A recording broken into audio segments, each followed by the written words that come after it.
மாண்புமிகு உறுப்பினர் முன்னாள் முதலமைச்சர் திரு எடப்பாடி கே பழனிசாமி அவர்கள். மாண்புமிகு பேரவைத் தலைவர் அவர்களே, மாண்புமிகு முதலமைச்சர் அவர்கள் கொண்டு வந்துள்ள அரசின் தனி தீர்மானத்தின் மீது அனைத்து இந்திய அண்ணா திராவிட முன்னேற்ற கழகத்தின் சார்பாக என்னுடைய கருத்துக்களை தெரிவிக்கின்றேன். தமிழக மக்களின் உரிமைக்காகவும் அவர்களின் மேம்பாட்டிற்காகவும் தொடர்ந்து பாடுபடும் இயக்கம் அனைத்து இந்திய அண்ணா திராவிட முன்னேற்ற கழக இயக்கம். அனைத்து இந்திய அண்ணா திராவிட முன்னேற்ற கழகத்தின் தொகுதி மறுவரை குறித்து நிலைப்பாடு தெளிவானது. அதாவது மாநிலங்களுக்கு, குறிப்பாக தமிழ்நாடு போன்ற மக்கள் தொகை கட்டுப்படுத்திய மாநிலங்களுக்கு 1971 மக்கள் தொகை அடிப்படையில் நிர்ணயிக்கப்பட்ட விகிதாச்சார பிரதிநிதித்துவம் குறைக்கக்கூடாது. தமிழ்நாட்டுக்கு தற்போது 39 நாடாளுமன்ற உறுப்பினர்கள் இருக்கின்றார்கள். மொத்த பாராளுமன்ற உறுப்பினர்கள் எண்ணிக்கையிலான 543 இடங்களில் 1971 ஆண்டு மக்கள் தொகை அடிப்படையில் 7.18% விகிதாச்சார பிரதிநிதித்துவம் தொகுதி மறுவரையில் குறையக்கூடாது. இதுதான் எங்கள் தேர்தல் அறிக்கையிலும் அனைத்து இந்திய அண்ணா திராவிட முன்னேற்ற கழக சார்பாக நாங்கள் தெரிவித்துள்ளோம். தொகுதி மறுவரையில் மாநிலங்களுக்கான தற்போதுள்ள விகிதாச்சாரம் குறையாமல் பாதுகாக்கப்படும் என்பது வெளிப்படையாக இல்லை. இந்த உறுதியை மத்திய அரசு வழங்க வேண்டும் என்று நாங்கள் வலியுறுத்தியதால் மாண்புமிகு மத்திய உள்துறை அமைச்சர் அவர்கள் 16/4/2026 அன்று மாலை நடைபெற்ற நாடாளுமன்ற கூட்டத்தொடரில் பேசுகின்ற போது தமிழ்நாட்டிற்கான விகிதாச்சார பிரதிநிதித்துவம் பாதுகாக்கப்படும் என உள்துறை அமைச்சர் அவர்கள் பாராளுமன்றத்திலே உறுதியளித்துள்ளார்கள். இதன்படி 39/439/543 என்ற நிலையில 7.18% என்ற விகிதாச்சாரம் கடைபிடிக்கப்படுவதால் உறுப்பினர் எண்ணிக்கை 50% உயரும். தமிழ்நாட்டுக்கு இப்பொழுது இருப்பதை விட கூடுதலாக 20 இடம் சேர்த்து 59 இடம் கிடைக்க வாய்ப்புள்ளது. எனவே மாநிலங்களுக்கான தற்போதுள்ள பிரதிநிதித்துவம் குறையாமல் எண்ணிக்கை 50% உயர்த்த வழிவகை செய்யப்பட வேண்டும் என்பது எங்களின் நிலைப்பாடு. எனவே எங்கள் நிலைப்பாட்டில் உறுதியாக இருந்ததால் தான் தமிழ்நாட்டிற்கு இந்த உரிமை பாதுகாக்கப்படுகின்றது. இன்று தமிழ்நாட்டில் பெரிய ஊராட்சிகள், எனக்கு முன்னாலே பேசியது போல பெரிய ஊராட்சிகள் நிர்வாக வசதியாக 2ஆக பிரிக்கப்படுகிறது. அதே போல பெரிய ஊராட்சி ஒன்றியங்கள் நிர்வாக வசதியாக 2ஆக பிரிக்கப்படுகின்றது. பெரிய தாலுக்காக்கள், பல தாலுக்காக்கள் பிரிச்சிருக்கிறார் நிர்வாக வசதிக்காக. பல கோட்டங்கள் பிரிக்கப்பட்டுகின்றன. அதே போல பல தொகுதிகள் அடங்கிய பெரிய மாவட்டங்கள் நிர்வாக வசதிக்காக பிரிக்கப்பட்டுகின்றன. அனைத்து இந்திய அண்ணா திராவிட முன்னேற்ற கழக அரசு இருக்கின்ற பொழுது, நான் முதலமைச்சர் இருக்கின்ற பொழுது 6 மாவட்டத்தை பிரித்திருக்கிறோம் நிர்வாக வசதிக்காக. அதே போல புதுச்சேரி மாநிலத்தில் மொத்த வாக்காளர் எண்ணிக்கையே 10.2 லட்சம் வாக்காளர் தான் அங்கே இருக்கிறாங்க. அதுக்கு ஒரு முதலமைச்சர், அமைச்சர் எல்லாம் அங்கே இருக்கிறாங்க. ஆனால் தமிழ்நாட்டில் புதுச்சேரி மாநிலத்தை விட அதிகமான வாக்காளர் எண்ணிக்கை கொண்ட பல மக்களவை தொகுதிகள் உள்ளன. உதாரணமாக ஸ்ரீபெரும்பூர் தொகுதி 20,20,388 வாக்காளர் இருக்கிறாங்க. திருவள்ளூர் நாடாளுமன்ற தொகுதியில் 19,62,232 வாக்காளர் இருக்கிறாங்க. அதாவது சோழிங்கநல்லூர் சட்டமன்ற தொகுதியில் தமிழகத்திலே அதிக வாக்காளர் எண்ணிக்கை உள்ள தொகுதி அந்த தொகுதி. அதில் 5,36,991 வாக்காளர் இருக்கின்றார்கள். எனவே நிர்வாக வசதிக்காக வாக்காளர் அதிகம் உள்ள மக்களவை தொகுதி மற்றும் சட்டமன்ற தொகுதியை வாக்காளர் எண்ணிக்கை மற்றும் பரப்பளவின் அடிப்படையில் தொகுதி மறுவரை செய்வதில் எந்த தவறும் இல்லை. மத்திய அரசு தமிழ்நாட்டிற்கு எவ்வித பாதகமும் இல்லாமல் நாடாளுமன்ற தொகுதி எண்ணிக்கை தற்போதுள்ள விகிதாச்சாரப்படி, அதாவது 7.18% குறையாமல் தொகுதி மறுவரை செய்ய வேண்டும். அதோட இன்றைக்கு பெண்களுக்கு 33% இடஒதுக்கீடு தொடர்ந்து வலியுறுத்தி கொண்டிருந்தார்கள். இதையும் புரட்சி தலைவி அம்மா அவர்கள் தமிழகத்துடைய முதலமைச்சர் இருந்த காலகட்டத்தில் 1998 மத்தியில் மறைந்த ஓட்டுதலுக்குரிய மரியாதைக்குரிய வாஜ்பாய் அவர்கள் பிரதமராக இருந்த காலத்தில் அந்த மத்திய ஆட்சியில் அனைத்து இந்திய அண்ணா திராவிட முன்னேற்ற கழகம் பங்கு வைத்தது. அதில் அனைத்து இந்திய அண்ணா திராவிட முன்னேற்ற கழகத்தைச் சேர்ந்த மரியாதைக்கு அண்ணன் தம்பித்துறை அவர்கள் சட்டத்துறை அமைச்சராக இருந்தார். மாண்பு அம்மாவுடைய ஆணைக்கு இணங்க நாடாளுமன்றத்திலும் சட்டமன்றத்திலும் 33% பெண்களுக்கு இடஒதுக்கீடு வழங்க வேண்டும் என்ற அந்த சட்ட மசோதாவை நாடாளுமன்றத்திலே தாக்கல் செய்து பேசிக் கொண்டிருந்த பொழுது எதிர்வரிசையில் இருந்த நாடாளுமன்ற உறுப்பினர்கள் அந்த மசோதாவை பிடிக்கி கிழித்தெறிந்து விட்டார்கள். ஆகவே அனைத்து இந்திய அண்ணா திராவிட முன்னேற்ற கழகம் 1998 நாடாளுமன்றத்திலே பெண்களுக்கு நாடாளுமன்றத்திலும் சட்டமன்றத்திலும் 33% இடஒதுக்கீடு பெற்றுத் தருவதற்கு முயற்சி செய்யப்பட்டது. அதோடு உள்ளாட்சி அமைப்பிலே 33% இடஒதுக்கீடு இருந்தது. அதை பெண்களுடைய அமைப்புகள் பல சட்டமன்ற பெண் சட்டமன்ற உறுப்பினர்கள் பெண் நாடாளுமன்ற உறுப்பினர்கள் கேட்டுக்கொண்டது என்னங்க, அனைத்து இந்திய அண்ணா திராவிட முன்னேற்ற கழக ஆட்சி இருக்கின்ற பொழுது அந்த உள்ளாட்சி அமைப்பிலே 33% இடஒதுக்கீட்டை 50% உயர்த்தி உள்ளாட்சி அமைப்பிலே பெண்களுக்கு 50% இடஒதுக்கீடை வழங்கியதும் அனைத்து இந்திய அண்ணா திராவிட முன்னேற்ற கழக ஆட்சி என்பதை இந்த நேரத்தில் நினைவு கூர்ந்து, மேலும் தற்போது நாடாளுமன்றத்தில் தொகுதி மறுவரை மசோதா தாக்கல் செய்வதற்கான எந்த அறிகுறியும் இல்லாத நிலையில் தமிழ்நாட்டில் தமிழக வெற்றி கழக அரசு அரசியல் காரணங்களுக்காக பரபரப்பை ஏற்படுத்த வேண்டும் என்பதற்காக இந்த தீர்மானத்தை இவ்வளவு அவசரமாக சட்டமன்றத்தில் அரசியல் தனி தீர்மானமாக கொண்டு வருகிறது என்று நாங்கள் கருதுகிறோம்.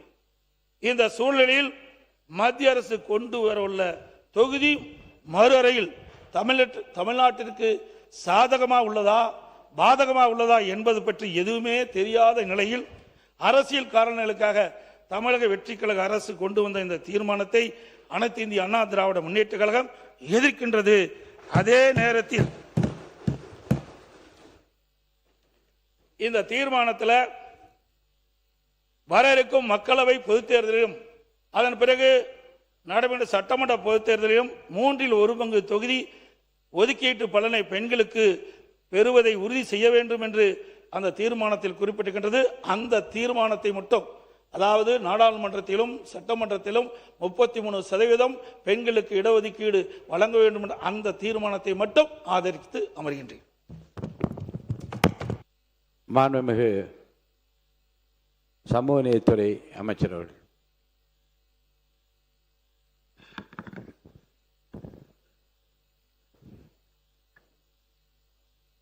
மாண்புமிகு பேரவைத் தலைவர் அவர்களே, மாண்புமிகு முதல்வர் அவர்களே, மாண்புமிகு எதிர்க்கட்சி தலைவர் அவர்களே, மாண்புமிகு அமைச்சர் பெருமக்களே, மாண்புமிகு சட்டமன்ற உறுப்பினர்களே, உங்கள் அத்தனை பேருக்கும் விடுதலை சிறுத்தைகளின் சார்பினுடைய காலை வணக்கத்தை தெரிவித்துக் கொள்கின்றேன். மாண்புமிகு முதல்வர் அவர்கள் வடித்த இந்த தனி தீர்மானம் வரலாற்று சிறப்புமிக்க தீர்மானம். இது தனி தீர்மானம் மட்டுமல்ல, ஒரு தனித்துவமான தீர்மானம். தனித்துவமான தீர்மானம் மட்டுமல்ல, ஒரு மகத்துவமான தீர்மானம். மகத்துவமான தீர்மானம் மட்டுமல்ல, தமிழ்நாட்டின் உரிமைகளை, தென்னிந்தியாவுடைய உரிமைகளை நிலைநாட்டக்கூடிய தீர்மானம். இந்த தீர்மானத்தை விடுதலை சிறுத்தைகள் வரவேற்கிறோம், பாராட்டுகின்றோம். பேரறிஞர் அண்ணா அவர்கள் சொல்வார்கள், வடக்கு வாழ்கிறது தெற்கு தேய்கிறது என்று சொன்னார்கள். தந்தை பெரியார் அவர்கள் சொல்லும் பொழுது, வடக்கில் இருப்பவர்கள் மட்டும்தான் குடிமக்களா, தென்னிந்தியாவில் இருப்பவர்கள் 3ஆம் தர குடிமக்களா என்று தந்தை பெரியார் அவர்கள் கேட்டார்கள். இதற்கு ஒருபடி மேலே போய் புரட்சியாளர் அம்பேத்கர் பேசும் பொழுது, வடக்குக்கும் தெற்குக்கும் வித்தியாசம் இருக்கின்றது, வடக்கை விட தெற்கில் இருப்பவர்கள் முற்போக்கானவர்கள், நாகரிகமானவர்கள் என்று புரட்சியாளர் அம்பேத்கர் அவர்கள் தெளிவுபடுத்தினார்கள். நான் அந்த புரட்சியாளர் அம்பேத்கருடைய மாணவனாக, அவர் வழிவந்தவனாக இந்த தீர்மானத்தை விடுதலை சிறுத்தைகளின் சார்பில் சில செய்திகளோடு நான் சொல்ல முனைகிறேன். அதற்கு பேரவைத் தலைவர் அவர்கள் எனக்கு வாய்ப்பு வழங்க வேண்டும் என்று கேட்டுக்கொள்கிறேன். பொதுவாக ஒன்றிய அரசு, பாஜக அரசு முன்வைக்கின்ற எந்த சட்டமாக இருந்தாலும் அல்லது அதை கொண்டு வருகின்ற எந்த திட்டமாக இருந்தாலும் அதை புரட்சியாளர் அம்பேத்கருடைய கண்ணாடி அல்லது தந்தை பெரியாருடைய கண்ணாடி போட்டு பார்த்தால்தான் அதற்குள்ளே இருக்கின்ற சதி நமக்கு புலப்படும். வெளியில் பார்த்தால் அது சாதாரணமாக தெரியும். அதற்கு மேலே போய் புரட்சியாளர் அம்பேத்கர் சொன்னார், இவர்கள் பேசுவதெல்லாம் சன்னியாசி போல பேசுவார்கள், ஆனால் செயல்படுவதெல்லாம் கசாப் கடைக்காரர்கள் போல் செயல்படுவார்கள் என்று புரட்சியாளர் அம்பேத்கர் சனாதனவாதிகள் குறித்து பேசும்பொழுது சொல்கிறார். அப்படித்தான் இந்த தீர்மானத்தை அல்லது இந்த மசோதாவை பாராளுமன்றத்தில் ஏப்ரல் 16 அன்று கொண்டு வருவதற்கு முன்பு மகளிர் மசோதாவோடு சேர்த்து கொண்டு வந்து அதை எப்படியெல்லாம் அதை சரி செய்ய முடியும் என்று எங்களுடைய தலைவர் எழுச்சி தமிழர் தொல்காப்பியன் திருமாவளவன் அன்றைக்கு நாடாளுமன்றத்தில் இது குறித்து அம்பலப்படுத்தி இருக்கிறார்கள். ஆகவே அந்த வகையில் இன்றைக்கு இந்த தீர்மானம், தனி தீர்மானம், மாண்புமிகு முதல்வர் அவர்கள் கொண்டு வந்திருக்கின்ற தீர்மானம் ரொம்ப அவசியமானது. தமிழ்நாட்டுடைய உரிமைகளை, தென்னிந்தியாவுடைய உரிமைகளை பாதுகாக்கக்கூடிய தீர்மானம் என்கின்ற அடிப்படையில் தான் சில செய்திகளை நான் முன்வைக்க கடமைப்பட்டிருக்கின்றேன். இந்திய அரசியலமைப்பு சட்டப்பிரிவு 82 மற்றும் 170 ஆகியவற்றின் அடிப்படையில் ஒவ்வொரு 10 ஆண்டுகளுக்கு ஒருமுறை மக்கள் தொகை கணக்கெடுப்பு நடத்தப்பட்ட பிறகு தொகுதி மறுவரையறை ஆணையம் ஒன்று உருவாக்கப்பட்டு மக்களவைக்கும் மாநில சட்டமன்றங்களுக்கும் தொகுதி மறுவரையறை நடத்தப்பட இந்த சட்டப்பிரிவுகள் வழிவகுக்கின்றன. அதன் அடிப்படையில் இந்தியாவில் இதுவரை 1952, 1963, 1973, 2002 ஆகிய ஆண்டுகளில் 4 முறை தொகுதி மறுவரையறை ஆணையங்கள் அமைக்கப்பட்டுள்ளன. 1973ஆம் ஆண்டு காலகட்டத்தில் இந்தியாவில் மக்கள் தொகை கட்டுப்பாட்டு திட்டங்கள் அன்றைய பிரதமர் இந்திரா காந்தி தலைமையிலான அரசு தீவிரமாக முன்னெடுத்து சென்றது. மக்கள் தொகை சீராவதற்கு முன்னர் தொகுதி மறுவரையால் மாநிலங்கள் பாதிக்கப்படக்கூடாது என கருதி 1971ஆம் ஆண்டு மக்கள் தொகை கணக்கெடுப்பின் அடிப்படையில் தொகுதிகள் மறுசீரமைக்கப்பட்டு 1976ஆம் ஆண்டு 42வது அரசமைப்பு சட்ட திருத்தத்தின் மூலம் அடுத்த 25 ஆண்டுகளுக்கு அதில் மாற்றங்கள் செய்யாதவறு தடை விதிக்கப்பட்டுள்ளது. 25 ஆண்டுகள் தடை முடிந்து 2002ஆம் ஆண்டு தொகுதி மறுவரையறை ஆணையம் அமைக்கப்பட்டது. அப்போது பிரதமர் அடல் பிகாரி வாஜ்பாய் தலைமையிலான ஒன்றிய அரசு 84வது அரசமைப்பு சட்ட திருத்தத்தின் மூலம் மேலும் 25 ஆண்டுகளுக்கு தொகுதிகளின் எண்ணிக்கையில் மாற்றம் இல்லாதவாறு தடையை நீடித்தது. அப்போது ஒன்றிய பாஜக அரசு கொண்டு வந்த சட்ட திருத்தத்தின்படி 2026ஆம் ஆண்டுக்கு பிறகு எடுக்கப்படும் மக்கள் தொகை கணக்கெடுப்பின் அடிப்படையில் தொகுதி மறுவரையறை செய்யப்பட வேண்டும் என்று சொல்லப்பட்டது. எனவேதான் கடந்த 1973ஆம் ஆண்டு தொகுதி மறுவரையறை ஆணையம் இறுதி செய்த மக்களவைக்கான தொகுதிகள் எண்ணிக்கை 543 என்பது கடந்த 50 ஆண்டுகளாக மாற்றப்படாமல் இருந்தது. இந்த பின்னணியினால் கடந்த ஏப்ரல் 16ஆம் தேதி ஒன்றிய பாஜக அரசு கொண்டு வந்த தொகுதி மறுவரையறை தொடர்பான அரசமைப்பு சட்ட திருத்த மசோதாக்கள் மக்களவையில் தோற்கடிக்கப்பட்டன. மக்களவையின் அதிகபட்ச இடங்களின் எண்ணிக்கையை 550 850 இடங்களாக உயர்த்தும் சட்ட மசோதா 2011ஆம் ஆண்டு மக்கள் தொகை கணக்கெடுப்பின்படி அடிப்படையில் தொகுதி மறுவரையறை செய்து உயர்த்தப்பட்ட எண்ணிக்கையில் மகளிருக்கு 33% இடஒதுக்கீடு மசோதா ஆகியவற்றை கொண்டு வர ஒன்றிய அரசு முயற்சித்தது. பாராளுமன்றத்திலும் மாநில சட்டமன்றங்களிலும் பெண்களுக்கு 33% இடஒதுக்கீட்டை உறுதிப்படுத்தும் 106வது அரசமைப்பு சட்ட திருத்தம் 2023ஆம் ஆண்டு அனைத்து கட்சிகளாலும் ஒருமனதாக நிறைவேற்றப்பட்டது. இச்சட்டம் நடைமுறைக்கு வந்த பிறகு நடத்தப்படும் முதல் மக்கள் தொகை கணக்கெடுப்பு அடிப்படையில் மகளிருக்கு 33% இடஒதுக்கீடு வழங்கப்படும் என்று சட்டத்தில் சொல்லப்பட்டது. ஆனால் இந்த ஆண்டு ஏப்ரல் 16ஆம் தேதி தொகுதி மறுவரையறை தொடர்பான சட்ட திருத்த மசோதா கொண்டு வரப்பட்ட அன்றுதான் 2023ஆம் ஆண்டு மகளிர் இடஒதுக்கீடு சட்டமும் நடைமுறைக்கு வந்தது என்று ஒன்றிய அரசு அறிவித்தது. மாண்புமிகு பேரவைத் தலைவர்கள், ஏன் இதையெல்லாம் சொல்கிறேன் என்றால், மரியாதைக்குரிய உள்துறை அமைச்சர் அமித்ஷா போன்றவர்கள், இந்தியாவுடைய தலைமை அமைச்சர் மோடி போன்றவர்கள் நாடாளுமன்றத்தில் பேசுவது ஒன்று, வெளியில் பேசுவது வேறு. நாடாளுமன்றத்தில் பேசும்பொழுது தமிழ்நாட்டில் இருப்பவர்களுக்கு தமிழ்நாட்டிற்கான அந்த தொகுதிகள் எப்போதும் பாதிக்கப்படாது என்று அவர்கள் வெளிப்படையாக சொல்கிறார்கள். ஆனால் இப்படியான ஒரு சட்டத்தை நாங்கள் கொண்டு வர முயற்சி செய்யவில்லை என்று வேறு பக்கமும் சொல்கிறார்கள். 2 நாடகங்களை நடத்துகிறார்கள் என்பதை அம்பலப்படுத்துகின்ற விதத்தில் தான் இந்த தீர்மானம் நிறைவேற்றப்படுகிறது. அதற்கான ஒரு வழிமொழியைத்தான் நாங்கள் சொல்கின்றோம். ஏனென்றால் மகளிருக்கான 33% இடஒதுக்கீட்டை தற்போது 543 இடங்களின் அடிப்படையில் வழங்குவதற்கு ஒன்றிய பாஜக அரசுக்கு எந்த தடையும் இல்லாத சூழலில் மகளிர் இடஒதுக்கீடு என்ற பெயரில் திட்டமிட்டு தொகுதி மறுவரையறையை உள்நுழைப்பதற்கு ஒன்றிய அரசு மேற்கொண்ட முயற்சியை இந்தியா கூட்டணி உள்ளிட்ட எதிர்க்கட்சிகள் நாடாளுமன்றத்திலே தோற்கடித்தது. தொகுதி மறுவரையால் தமிழ்நாடு, கேரளா, கர்நாடகா, ஆந்திரா, தெலுங்கானா உள்ளிட்ட தென் மாநிலங்கள் எதிர்கொள்ளப் போகும் ஆபத்து குறித்து எமது தலைவர் எழுச்சி தமிழர் தொல்காப்பியன் திருமாவளவன் அவர்கள் இதற்கு முன்பே எச்சரித்திருக்கிறார். 2024ஆம் ஆண்டு குடியரசு தினத்து அன்று விடுதலை சிறுத்தைகள் சார்பில் நடைபெற்ற வெல்லும் ஜனநாயக மாநாட்டில் நிறைவேற்றப்பட்ட 12வது தீர்மானம் மிக முக்கியமானது. 2026ஆம் ஆண்டோடு இப்போதுள்ள தொகுதி மறுசீரமைப்பு முடிவுக்கு வருகிறது. அதன் பிறகு செய்யப்படும் தொகுதி மறுசீரமைப்பில் தமிழ்நாடு உள்ளிட்ட தென் மாநிலங்கள் பாதிக்கப்படும் என்ற அச்சம் இப்போதே வந்துவிட்டது. மாநிலத்தின் மக்கள் தொகை அடிப்படையில் மக்களவை தொகுதிகள் பிரிக்கப்படுவதால் மக்கள் தொகையை கட்டுப்படுத்திய தமிழ்நாடு உள்ளிட்ட தென் மாநிலங்களின் மக்களவை தொகுதிகள் குறையும் என தெரிகிறது. இதனால் உத்தரப்பிரதேசம் போன்ற பெரிய மாநிலங்களைச் சேர்ந்தவர்களே பிரதமர் ஆவதற்கும் கேபினெட் அமைச்சர்களாக நியமிக்கப்படுவதற்கும் வாய்ப்பு ஏற்படும். இதனால் மாநிலங்களுக்கு இடையே சமத்துவமற்ற நிலை ஏற்படும். இன்றைக்கு இருக்கின்ற இந்த சமத்துவத்தை தகர்ப்பதற்காகத்தான் இந்த நிலையை, இந்த சதியை ஒரு சட்ட மசோதாவாக கொண்டு வர முயற்சிக்கிறார்கள் என்று அன்றைக்கே எச்சரித்திருக்கிறார் எங்களுடைய தலைவர் எழுச்சி தமிழர் தொல்காப்பியன் திருமாவளவன் அவர்கள். கடந்த ஆண்டு 5/3/2025 அன்று தொகுதி மறுவரையறை தொடர்பாக தமிழ்நாடு அரசு நடத்திய அனைத்து கட்சி கூட்டத்திலும் சமீபத்தில் 8/8/2026 அன்று மாண்புமிகு தமிழ்நாடு முதலமைச்சர் அவர்களது தலைமையில் நடைபெற்ற தமிழ்நாட்டைச் சேர்ந்த நாடாளுமன்ற உறுப்பினர்கள் கூட்டத்திலும் விடுதலை சிறுத்தைகள் கட்சியின் சார்பில் பங்கேற்ற எமது தலைவர் எழுச்சி தமிழர் அவர்கள் சொல்லும் பொழுது, இந்தியாவில் மக்களவை தொகுதிகளின் எண்ணிக்கையை மாற்றமின்றி இப்போது இருக்கும் அதே எண்ணிக்கையிலே தொடரலாம். மக்களவை தொகுதிகளின் எண்ணிக்கையை அப்படியே வைத்துக்கொண்டு தேவையெனில் மாநில சட்டப்பேரவை தொகுதிகளை மறுவரையறை செய்யலாம் என்று வலியுறுத்தியுள்ளார்.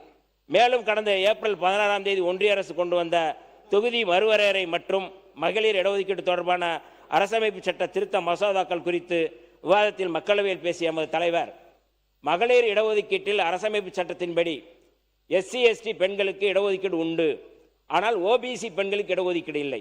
ஏன்னா இன்னைக்கு பெண்கள் தொடர்பான இடஒதுக்கீட்டை ஆதரிப்பவர்களுக்கான கருத்தை அன்றைக்கே நாங்கள் சொல்லியிருக்கின்றோம்.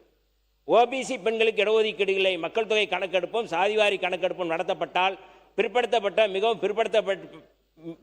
பிற்படுத்தப்பட்ட பெண்கள் தங்களுக்கும் மகளிர் இடஒதுக்கீடு கேட்பார்கள் என்று அஞ்சியே OBC பெண்களுக்கு மகளிர் இடஒதுக்கீடு தரக்கூடாது என்பதற்காக இப்போது தொகுதி மறுவரையறையுடன் மகளிர் இடஒதுக்கீட்டை கொண்டு வர ஒன்றிய அரசு முயற்சிக்கிறது என்றும், OBC பெண்களுக்கும் மகளிர் இடஒதுக்கீடு வழங்கப்பட வேண்டும், அதுவும் 33% மகளிர் இடஒதுக்கீடு 50 என உயர்த்தப்பட வேண்டும் என்று ஒன்றிய பாஜக அரசு RSS வழிகாட்டுதலின் பிற்படுத்தப்பட்ட சமூக பெண்களுக்கு எதிராக மேற்கொண்டிருக்கும் சதியை அம்பலப்படுத்தி மிகவும் பிற்படுத்தப்பட்ட சமூக மக்களின் உரிமை குரலாக எமது தலைவர் மக்களவையில் அன்றைக்கு முழங்கினார். அதைத்தான் இன்றைக்கு நான் இந்த அவையில் சொல்கின்றேன்.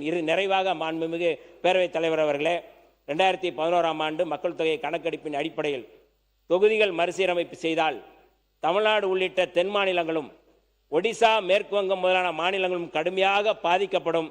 இந்த மாநிலங்களில் உள்ள நாடாளுமன்ற தொகுதிகளின் எண்ணிக்கை தற்போது இருக்கும் விகிதத்தை விட குறையும். ஆனால் உத்தரப்பிரதேசம், மத்திய பிரதேசம் முதலான இந்தி பேசும் மாநிலங்களில் உள்ள நாடாளுமன்ற தொகுதிகளின் எண்ணிக்கை அதிகரிக்கும். அதன் பின்னர் உத்தரப்பிரதேசம், பீகார், ராஜஸ்தான், மத்திய பிரதேசம் ஆகிய 4 மாநிலங்களில் ஒரு கட்சி அதிக எண்ணிக்கையில் இடங்களை கைப்பற்றினால் அது இந்தியாவே ஆளக்கூடிய ஆபத்தான நிலை உருவாகும். இதன் காரணமாகத்தான் தென் மாநிலங்கள் முற்றிலுமாக அரசியல் செல்வாக்கு இழந்துவிடும். வடக்கின் ஆளுகைக்கு கீழ் தெற்கு சுருக்கப்படும்.